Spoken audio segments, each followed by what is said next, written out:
আমরা আমাদের শিক্ষকের বক্তব্যগুলোর সাথে একত্রতা পোষণ করছি।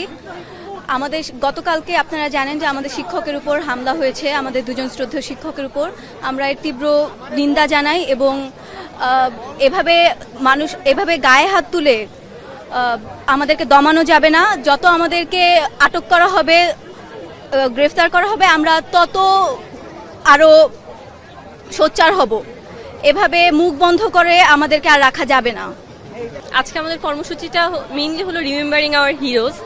বাট আজকে আমরা ক্যাম্পাসে একত্রিত হয়েছি কারণ হচ্ছে গতকালকে আমাদের একজন শিক্ষকের উপর হামলা করা হয়েছে, অ্যাটাক করা হয়েছে। তো আমরা এটা আসলে কোনোভাবেই মানে আমাদের জন্য খুবই দুঃখজনক যে আমরা একজন শিক্ষকের গায়ে পুলিশ হাত দিতে পারে। হ্যাঁ, তো আমরা এই বিষয়ের তীব্র নিন্দা জানাচ্ছি, আমরা এটার প্রতি তীব্র প্রতিবাদ জানাচ্ছি। আমরা এটার প্রতি আজকে আমরা সবাই এক হয়েছি সেটার প্রতিবাদ জানাতে। আর আমরা এখানে শহীদ মিনারে এসেছি যে আমাদের নিহত ভাই বোনদের স্মরণ করতে।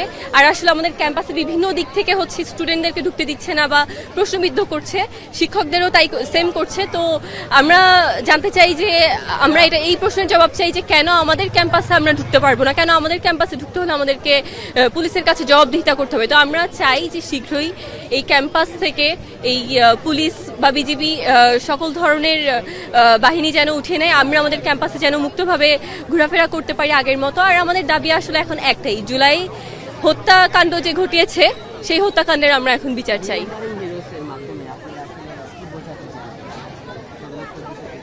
রিমেম্বারিং আওয়ার হিরোজ আসলে এই যে আমাদের একটা আন্দোলনে, গণতান্ত্রিক একটা দেশে আন্দোলন করতে গিয়ে আমাদের কতগুলো ভাই বোন প্রাণ হারিয়েছে।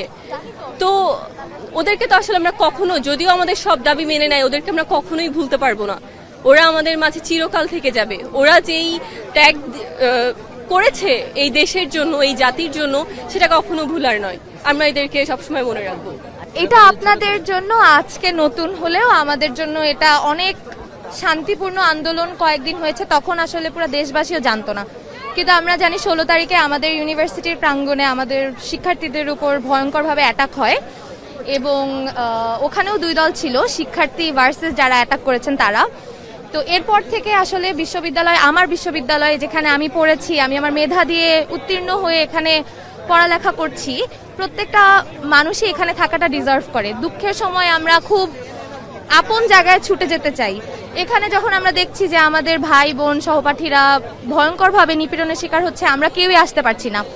আমাদেরকে সহ আজকে অনেক শিক্ষকদেরকেও আটকানো হয়েছে আমাদের বিশ্ববিদ্যালয়ে ঢোকার ক্ষেত্রে। তো আমি আসলে এই বিষয়ে আপনাকে কোনো উত্তর দিতে পারবো না, কারণ আমি নিজেও এই উত্তর খুঁজছি যে কেন আমরা এখানে ঢুকতে পারবো না। এখানে তো আমরা কোনো ঝামেলা করিনি। 2 তারিখ থেকে 15 তারিখ আমরা খুবই শান্তিপূর্ণ আন্দোলন করেছি। দেশবাসী হয়তো অনেকে জানেও না যে এখানে আন্দোলন হয়েছে।